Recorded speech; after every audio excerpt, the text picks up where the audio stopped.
లారా మన ప్రభువును రక్షకుడైన యేసుక్రీస్తు ప్రభువారి నామంలో మీకు అందరికీ శుభాభివందనాలు తెలియజేస్తూ వాక్య ధ్యానంలోనికి మిమ్మల్ని ఆహ్వానిస్తున్నాం.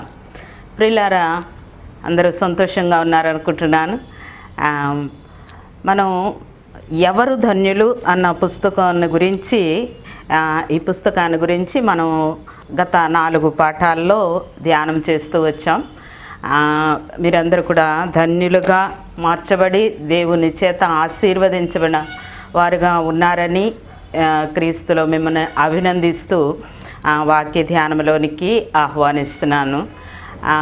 మీరందరూ కూడా సంతోషంగా ఉండి ఈ యొక్క 5వ పాఠాన్ని ధ్యానం నాతో కలిసి అందరం ధ్యానం చేయాలని ఆశపడుతూ ఉన్నాను. గత 4 పాఠాల్లో విని ఎంతోమంది ఆశీర్వదించబడినట్లుగా, ధన్యులుగా మార్చబడినట్లుగా మీరు ఇస్తున్న సాక్ష్యాలను బట్టి నేను ఎంతగానో దేవుని స్తుతిస్తూ ఈ 5వ పాఠంలోనికి ఆహ్వానిస్తున్నాను. ప్రియులారా, ఈ దినం మనం ధ్యానం చేయబోయే అంశము కనికరము గలవారు ధన్యులు, వారు కనికరము పొందుదురు. కనికరము గలవారు ధన్యులు. నాతో కలిసి అందరి మాట చెప్పండి దయచేసి. కనికరము గలవారు ధన్యులు, వారు కనికరము పొందుదురు. ఈ మాట యేసు ప్రభువారు కొండ మీద చేసిన ప్రసంగంలో 5వ భాగంగా మనం చూస్తూ ఉన్నాం.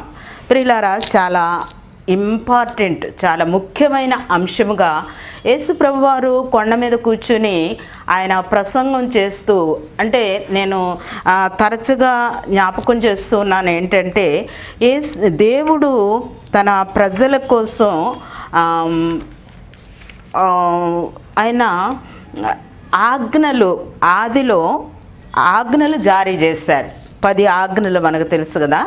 ఈ ఆజ్ఞలు జారీ చేసేటప్పుడు ఏమైంది అంటే, దేవుడు ఆయన మిమ్మల్ని అందరినీ నా రాజ్యంలో వారసులుగా చేసుకుంటూ ఉన్నాను, నాకు ఒక రాజ్యం ఉన్నది, ఆ రాజ్యంలో మీరు పౌరులుగా ఉండాలి అంటే, నా రాజ్యంలో మీరు పౌరులుగా ఉండాలి అంటే కొన్ని ఆజ్ఞలు కట్టడలు ఉంటాయి కాబట్టి వాటన్నిటినీ మీకు వివరిస్తాను రండి అని ఆ సీనాయి పర్వతం మీదకి దేవుడు అక్కడికి వచ్చి వాళ్ళకి చెప్పాలని, తన మనస్సులో ఉన్నవన్నీ కూడా ఆ రాజ్యంలో ఉండే పౌరులు ఏ రీతిగా ఉండాలో వాళ్ళకి వివరించాలని దేవుడు ఆ సీనాయి పర్వతం మీదకి దిగొచ్చాడు. ఆ మాటలు మనం నిర్గమకాండము 19వ అధ్యాయంలో చూస్తాము. అయితే ఆయన చెప్పాలన్న కొండ మీదకు దిగొస్తే ఆయన స్వరాన్ని వారు వినలేక, ఆయన స్వరూపాన్ని చూడలేక వాళ్ళు భయపడి వణికినట్లుగా మనం చూస్తున్నాం. అలాంటి సమీపింపరాని దేవుడు, ఆయన స్వరాన్ని మనం వినలేమని, ఆయన స్వరూపాన్ని మనం చూడలేమని, ఆయన తన మహిమనంతటిని కూడా ప్రక్కన పెట్టి రిక్తుడుగా ఈ లోకానికి, నరావతారిగా ఈ లోకానికి వచ్చి అక్కడ ఇచ్చిన ఆజ్ఞల్ని మరలా తిరిగి యేసు ప్రభువారు కొండ మీద కూర్చుని తన ప్రసంగంలో తెలియజేస్తున్నాడు. నా రాజ్యంలో మీరు పౌరులుగా ఉండాలి అంటే, నా రాజ్యంలో వారసులుగా ఉండాలి అంటే మీకు కొన్ని కట్టడలు, ఆజ్ఞలు ఇస్తున్నాను. వాటిని గైకొనటం ద్వారా మీరు ఏ రీతిగా దీవించబడతారు, ఎలాంటి దీవెనలు, ఎలాంటి ఆశీర్వాదాలు మీరు పొందుకుంటారు అన్న విషయాన్ని యేసు ప్రభువారు కొండ మీద కూర్చొని ఆయన చెప్తూ ఉన్నారు. మొదటగా ఆత్మ విషయమై దీనులైన వారు ధన్యులు, పరలోక రాజ్యము వారిది అన్న మాటని మనం ధ్యానం చేస్తాం. రెండవదిగా దుఃఖపడువారు ధన్యులు, వారు ఓదార్చబడతారు. ఏ విషయంలో దుఃఖపడాలి, ఏ విషయంలో ఆత్మ విషయంలో దీనత్వము, ఎలాంటి దీనత్వము కలిగి ఉండాలన్న విషయాల్ని మనం గతంలో ధ్యానం చేస్తాం. మూడవదిగా సాత్వికులు ధన్యులు, వారు భూలోకమును స్వతంత్రించుకుందురు. ఈ సాత్వికం అన్నది మనము కలిగి ఉన్నప్పుడు భూలోకాన్ని మనం ఏ రీతిగా స్వతంత్రించుకుంటామో, మన పితరులు ఆ రీతిగా సాత్వికాన్ని కలిగి వారు ఏ రీతిగా ఆ స్వతంత్రాన్ని మనకు తెచ్చిపెట్టారన్న విషయాన్ని కూడా మనం ధ్యానం చేస్తాం. 4వదిగా నీతి కొరకు ఆకలి దప్పులు గలవారు ధన్యులు, వారు తృప్తిపరచబడుదురు అన్న మాటని మనం ధ్యానం చేస్తాం. 5వదిగా ప్రియులారా, కనికరము గలవారు ధన్యులు, వారు కనికరము పొందుదురు. ఎవరు ధన్యులంట? కనికరము గలవారు ధన్యులు. అసలు ధన్యులు అంటే ఏంటో మనం గతంలో ధ్యానం చేస్తాం. ఈ ఆశీర్వాదము, ధన్యత అంటే ఆశీర్వాదం అని. తర్వాత అనేక విషయాలు మనం చూసాం. ధన్యులు అన్న మాటకి అనేక పర్యాయ పదాలని మనం గతంలో ధ్యానం చేస్తాం ప్రియులారా. ధన్యులు అంటే ఆశీర్వాదమని, దీవెనని, సుఖము, సౌఖ్యము, భాగ్యము, అదృష్టము, ఇవన్నీ కూడా ధన్యత లేదా బ్లెస్డ్ అన్న పదానికి పర్యాయ పదాలుగా మనం చూస్తూ ఉన్నాం. వీటన్నిటిని పొందుకోవాలని, వీటన్నిటిని మనం అనుభవించాలని ప్రతి ఒక్కరూ ఆశపడుతూ ఉంటాం. అయితే ఇవి ఎవరికి సంప్రాప్తమవుతాయి, ఎవరు పొందుకుంటారు? గతంలో మన పితరులు ఏ రీతిగా ఉంటే అలాంటి దీవెనలు పొందుకున్నారో మనం చూసాం. మనం కూడా వారిలాగా ఉండి మనం కూడా ఎందుకు దీవించబడకూడదు అన్న విషయాన్ని మనం కొంచెం లోతుగా అధ్యయనం చేయాలని ధ్యానాంశాలుగా మనం చేరి మనందరం కలిసి ధ్యానం చేస్తూ ఉన్నాం ప్రియులారా. ఈరోజు బ్లెస్డ్ ఆర్ ది మెర్సిఫుల్, కనికరము గలవారు ధన్యులు, వారు కనికరము పొందుదురు అన్న మాటని మనం చూస్తున్నాం. ఈ మాట మత్తయి సువార్త 5వ అధ్యాయము 7వ వచనంలో ఉంటుంది. అంటే ధన్యతల్లో 5వ భాగానికి మనం వచ్చాం. దేవుడు కృపా కనికరములు గలవాడు. ఆయన పిల్లలంగా మనము కూడా అలాంటి స్వభావాన్ని, అలాంటి నైజాన్ని మనం కలిగి ఉండాలని దేవుడు మనకి నేర్పిస్తూ ఉన్నాడు. కనికరం అంట తీర్పుకు మించి అతిశయపడుతుంది. కనికరము అంటే తీర్పులో మనం నిలబడ్డప్పుడు మన మీద మనము చూపినటువంటి కనికరం మనకి ప్లస్ అవుతుంది అన్నమాట. తీర్పుకు మించి అతిశయపడుతుంది అని దేవుని వాక్యంలో మనం చూస్తాం. ప్రియులరా, దేవుడు మోషేతో ముఖాముఖిగా మాట్లాడినట్లుగా మనం వాక్యములో నిర్గమాకాండంలో చూస్తున్నాం. మోషే దేవుని స్వరాన్ని డైరెక్ట్గా విన్నాడు. అయితే ఇలా సినాయి పర్వతం మీదకి దేవుడు వచ్చి ఆ ఆజ్ఞలన్నీ కూడా చెప్పాలని దేవుడు వచ్చినప్పుడు వాళ్ళందరూ కూడా భయపడి దేవుని స్వరాన్ని వినలేక వణికారు, భయపడ్డారు. ఆయన స్వరాన్ని వినలేకపోయారు. అందుకని వీళ్ళు మోషేతో చెప్పారు, అయ్యా దేవుడు నీతో మాట్లాడితే నువ్వొచ్చి మాతో చెప్పు, అంతేగాని దేవుని స్వరాన్ని మేము తట్టుకోలేకపోతున్నాం, భయం వేస్తుంది అన్నప్పుడు దేవుడు కూడా అన్నాడు, సరేలే వాళ్ళు భయపడుతున్నారు, నువ్వు రా, నేను చెప్పాలనుకున్న విషయాలన్నీ చెప్తాను, నువ్వు వెళ్ళి వాళ్ళకి చెప్తుగానని మోషేని పిలిచాడు. మోషే ఆ కొండ ఎక్కి ఆ సినాయి పర్వతం మీదకి దేవుని దగ్గరికి వెళ్ళినప్పుడు 40 రోజులు రాత్రింబగళ్ళు కూడా అన్నపానాలు మాని దేవుని సన్నిధిలో ఆయన మహిమలో కూర్చుని దేవుడు మాట్లాడుతూ ఉంటే, మోషే మాట్లాడుతూ ఉంటే అంత క్లియర్గా దేవుడు చెప్తా ఉన్నాడు. ఇంకా ఏమన్నా డౌట్స్ ఉంటే మోషే అడుగుతా ఉన్నాడు. ఇద్దరు ఈ రీతిగా సంభాషించుకుంటూ ఉన్న సమయంలో ముఖాముఖిగా మోషేతో మాట్లాడుతున్న సమయంలో మోషే ఒక ఆశను వ్యక్తం చేశాడు. ఏమని అంటే, ప్రభువా నువ్వు మాట్లాడుతున్నావు, ఇన్ని విషయాలు నాతో చెప్పావు, నీ జనాంగానికి ఏమేమి చెప్పాలనుకున్నావు అవన్నీ కూడా నాతో చెప్పావు, నాకు చాలా ఆనందంగా ఉంది. అయితే ఇప్పటి వరకు నీ స్వరాన్ని మాత్రమే విన్నాను, అయితే నీ ముఖాన్ని చూడాలని ఉందయ్యా, ఒక్కసారి నీ స్వరూపాన్ని చూస్తాను, నీ ముఖాన్ని చూస్తాను అని మోషే ఎంతో ఆశతోటి దేవుణ్ణి చూడాలి అన్న ఆశతోటి మోషే దేవుణ్ణి అడుగుతాడు. అప్పుడు దేవుడు అంటాడు, నవ్వుకున్నాడు అనమాట దేవుడు, అయ్యా నువ్వు నా ముఖాన్ని చూసి నిలవలేవు, ఏ మనుష్యుడు కూడా నా స్వరూపాన్ని, నా ముఖాన్ని చూడలేడు. నా ముఖము అంటే ఇక్కడ దేవుని యొక్క మహిమ అని అర్థం. దేవుని మహిమను ఏ ఒక్కరు కూడా చూడలేమన్నమాట. అయితే నువ్వు అడిగావు కాబట్టి, ఎంత మక్కువ పడి నువ్వు అడిగావు కాబట్టి నన్ను నీకు చూపించుకోవటానికి నాకు ఇష్టమే, కానీ నువ్వే తట్టుకోలేవు. అయితే నీకు ఒక చిన్న ఆప్షన్ ఇస్తాను. ఏమిటి అంటే, అక్కడ ఒక బండ ఉంది కదా, ఆ బండ సందులో నిలబడి చూడు, నువ్వు నా యొక్క స్వరూపాన్ని అది నా ముఖాన్ని చూడలేవు కానీ నా వెనుక పార్శ్వాన్ని మాత్రమే నువ్వు చూడగలుగుతావు అని. దేవుని నామానికి స్తోత్రం. ఈ మోషే ఎప్పుడు ఆ బండ ప్రక్కకెళ్ళి ఆ బండ సందులో నుండి ఆయన స్వరూపాన్ని చూశాడు. ప్రియులారా, ఈ యొక్క మహాభాగ్యము ఆ మోషేకి ఏ రీతిగా కలిగింది అంటే ఆ బండ సందులో నుండి దేవుణ్ణి చూడగలిగాడు, ఆయన స్వరూపాన్ని చూడగలిగాడు. ఆ బండ ఎవరో కాదు, మనల్ని వెంబడించిన క్రీస్తే ఆ బండ. క్రీస్తులో నుండి మనము దేవుణ్ణి చూడగలం. నీకు కూడా దేవుణ్ణి చూడాలని ఆశగా ఉందా ప్రియ దేవుని బిడ్డ? దేవుణ్ణి ఎంతగానో ప్రేమిస్తున్నావు, దేవుని స్వరాన్ని వినాలని, దేవుని ముఖాన్ని చూడాలని, ఆయన పాద సన్నిధిలో గడపాలని నువ్వు ఎంతగానో ఆశపడుతున్నావు. చాలా మంచిది.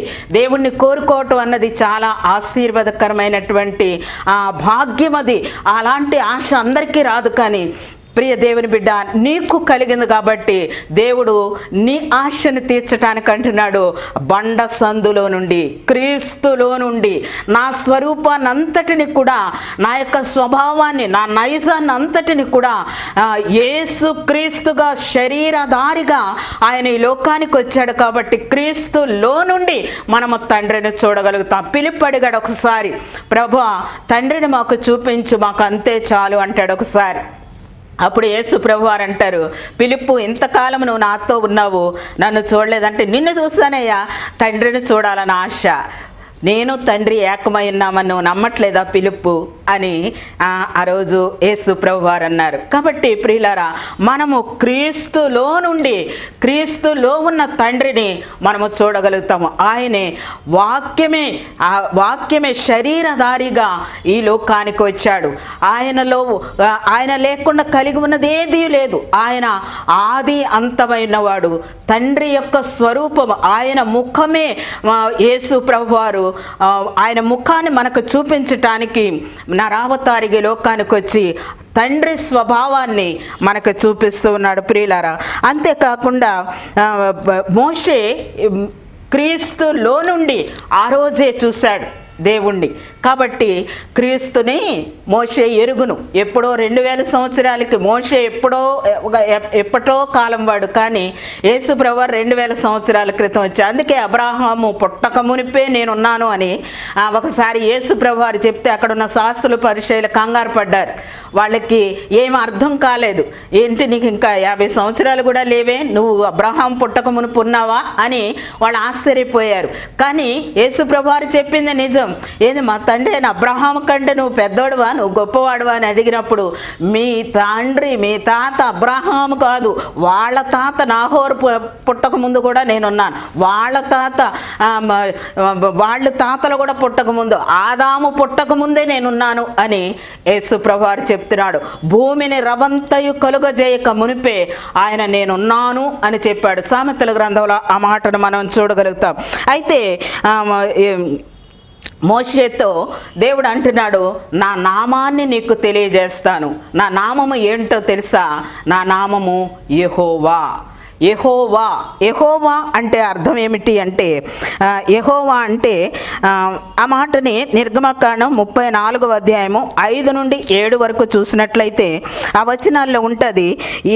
తన నామాన్ని అక్కడ ప్రత్యక్షపరిచాడు మోషేతోటి. ఏమంటాడంటే ఆ నామమే యెహోవా. యెహోవా అనగా కరుణ, కనికరము, దయ, దీర్ఘశాంతము, విస్తారమైన కృపావాత్సల్యములు గలవాడు. ఆయన పేరులోనే, ఆయన పేరే ఏమిటంటే విస్తారమైన కృపా కనికరములు గలవాడు. ఆయన పేరే యెహోవా అంటేనే కరుణ, కనికరము, దయ, దీర్ఘశాంతము, విస్తారమైన కృపా సత్యములు. అదే యెహోవా అంటే. పేరులోనే ఆయన స్వభావాన్ని మనం చూస్తూ ఉన్నాం ప్రియులారా.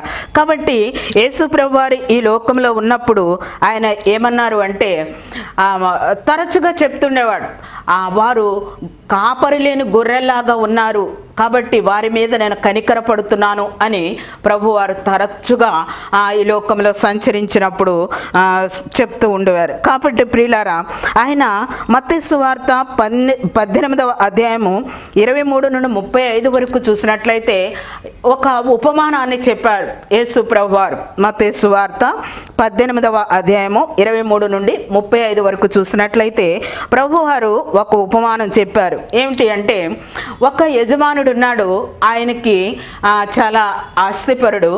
అయితే ఆయన ఒక ఇద్దరు కనుక్కుందాం, ఒక వ్యక్తిని పిలిచంట 10,000 తలాంతులు ఇచ్చాడంట. 10,000 తలాంతులు అప్పుగా ఇచ్చాడు. తర్వాత ఇంకొక అతన్ని పిలిచి 10,000 తలాంతులు ఇచ్చాడు. అయితే ఇచ్చిన తర్వాత కొంతకాలం అయిన తర్వాత యజమాని పిలిచి అడిగాడు, నీకు ఇచ్చిన యొక్క 10,000 తలాంతులు నాకు తిరిగి అప్పగించాలి అని ఆ వ్యక్తితో చెప్తాడు.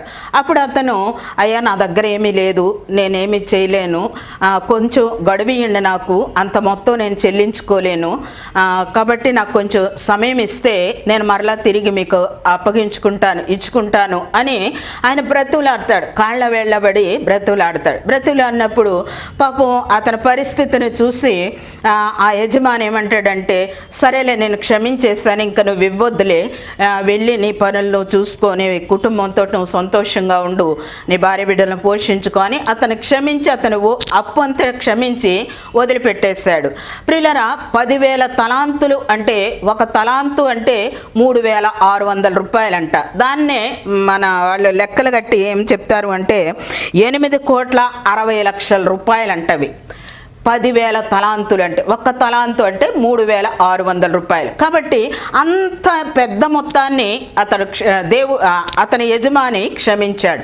ప్రియులారా, చాలా సంతోషంగా, అంత పెద్ద మొత్తం క్షమించబడ్డప్పుడు ఎవరికైనా సంతోషమే కదండి. కాబట్టి అతను సంతోషంగా ఇంటికి వెళ్ళిపోయాడు. ఇంటికి వెళ్ళి కూర్చుని ఆనందంలో చాలా సంతోషంగా ఉన్న సమయంలో అతనికి ఒక అతను గుర్తొచ్చాడు. అరే నాకు ఒకతను అప్పున్నాడే, అతనంట 100 దేనారములు అప్పున్నాడంట. ఇతనికి ఎన్ని దేనారాలు? 100 దేనారాలు. దేనారము అంటే ₹1 కావచ్చు అని ఫుట్ నోట్లో ఉంటుంది. అంటే 100 దేనారాలు అంటే ₹50 అన్నమాట. కాబట్టి అతను గుర్తొచ్చాడు, అరే నాకు ఇవ్వాల్సినోడు ఉన్నాడు కదా అని మనుషుల్ని పంపించి ఆ ₹50 ఇప్పించుకురండి అన్నాడు. ఇప్పించుకురమ్మంటే వాళ్ళు వెళ్ళారు. పాపం అతను కూడా ఇంకా అంతకంటే దయనీయ స్థితిలో ఉన్నట్టున్నాడు. అయ్యా నేను ఇచ్చుకోలేను, కొంచెం గడువిస్తే మరలా తిరిగి ఇస్తాను అన్నాడు. కానీ అతను నాకు ఇవ్వాల్సిందే అని అతని జుట్టు పట్టుకొని అది తిరిగి చెల్లించే వరకు కూడా అతన్ని నానా ఇబ్బంది పెడుతూ ఉంటాడు. ఈ విషయం అంతా చూస్తున్నటువంటి వాళ్ళు ఆ యజమానికి చెప్తారు వెళ్ళి, అయ్యా మీరు 8,60,000 రూపాయలు మీరు క్షమించి వదిలేశారు, అతనికి ₹50 అప్పున్నవాడి దగ్గరికి వెళ్ళి ఇలా జరిగిందండి ఊళ్ళో అని చెప్పినప్పుడు ఆ యజమానికి చాలా కోపం వస్తుంది. అరే నేను ఎంత పెద్ద మొత్తాన్ని 10,000 తలాంతుల్ని నేను క్షమించి వదిలేసానే, ₹50 నువ్వు క్షమించలేకపోయావా అని అతను పిలిపించి, నువ్వు నాకు మొత్తం చెల్లించే వరకు కూడా, వడ్డీతో సహా చెల్లించే వరకు కూడా నేను విడిచిపెట్టేది లేదు అని అతన్ని చెరసాల్లో వేయిస్తాడు. ప్రియులారా, యేసు ప్రభువారు ఈ ఉపమానము ఎందుకు చెప్పారు అంటే, ప్రియులారా ఎందుకు చెప్పారంటే, మన దేవుడు మనల్ని క్షమించిన ప్రకారం, ఆయన మన పట్ల చూపిన కనికరము ప్రకారం మనము కూడా ఇతరుల పట్ల కనికరము చూపించవలసి ఉన్నది. అంటే ఇంకా నేను కొంచెం క్లియర్గా చెప్దాం అనుకుంటున్నాను. ఏంటి అంటే, దేవుడు మన విషయంలో 8,60,000 సార్లు క్షమిస్తే, ఎన్నిసార్లు అండి? 8,60,000 సార్లు మనల్ని క్షమిస్తే, మనము మన పట్ల ఒక 50 సార్లు తప్పు చేసిన వాళ్ళని మనం క్షమించలేకపోతూ ఉంటే మన యజమాని కోపం రాదా అండి? అరే నేను ఇన్నిసార్లు నేను క్షమించానే, నువ్వు వచ్చి అడిగిన ప్రతిసారి కూడా ప్రభువా పొద్దున లెగవటం, మన యథాప్రకారం మనం చేసుకోవటం, సాయంత్రం అయ్యేటప్పటికి ప్రభువా నేను తప్పు అయిపోయింది, తప్పుగా మాట్లాడాను, తప్పు చేశాను అని మనం ఆయన దగ్గరికి వెళ్ళినప్పుడు సరేలే నేను క్షమించానులే అని దేవుడు చెప్పటం, మరలా మనం తిరిగి మరలా అదే రిపీట్ చేయటం. అలాగ దేవుడు ఎన్నోసార్లు మన జీవిత కాలంలో ఆయన ఎన్నో మార్లు మనల్ని క్షమిస్తూ ఉంటే మనం మాత్రం మన పొరుగు వారిని క్షమించలేకపోతున్నాం. దేవుడు ఆ విషయాన్ని ఓర్చుకోలేకపోతున్నాడండి. ఎందుకంటే ఆయన చెప్పిన ఆ ఉపమానంలో భావం ఏమిటి అంటే, నేను మిమ్మల్ని క్షమించినట్లు, నేను మీ పట్ల కనికరమ చూపినట్లు మీరు కూడా ఎందుకు చూపించలేకపోతున్నారు? మనం కనికరము చూపించకుండా ప్రభువా నన్ను కనికరించు అని అడగటం, అసలు అడగటానికి సాహసించడం అది ఎంతవరకు సమంజసమండి? కాబట్టి మనం చేసినట్లేగే మనకి కూడా చేయబడతాయి. మనము హృదయపూర్వకంగా ఎవరినన్నా క్షమించకపోతే దేవుడు కూడా మనల్ని క్షమించను అని ఆయన చెప్తున్నాడు. ఆయన పేరులోనే ఉన్నది కృపా, కనికరము, దయ, వాత్సల్యత, కరుణా, వాత్సల్యములు. ఆయన కృపా కనికరాలు కలిగిన దేవుడు. ఆయన మనల్ని ఎన్ని మార్లైనా క్షమించటానికి సిద్ధంగా ఉన్నాడు. కానీ మనము చేసేదాన్ని ఆయన ఈరోజు ప్రశ్నిస్తూ ఉన్నాడు. నేను మిమ్మల్ని క్షమించినట్లు, నేను మీ పట్ల కనికరము చూపినట్లు మీరెందుకు కనికరము చూపించలేకపోతున్నా? కనికరము అన్నది దైవ లక్షణం అండి.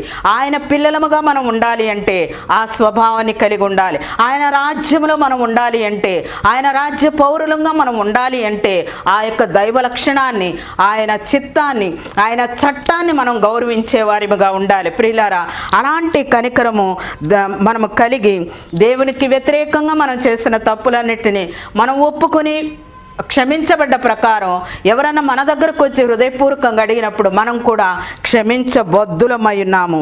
కనికరము చూపు వారి పట్ల దేవుడు కనికరము చూపిస్తాడు. దయ చూపు వారి పట్ల దేవుడు దయ చూపిస్తాడు.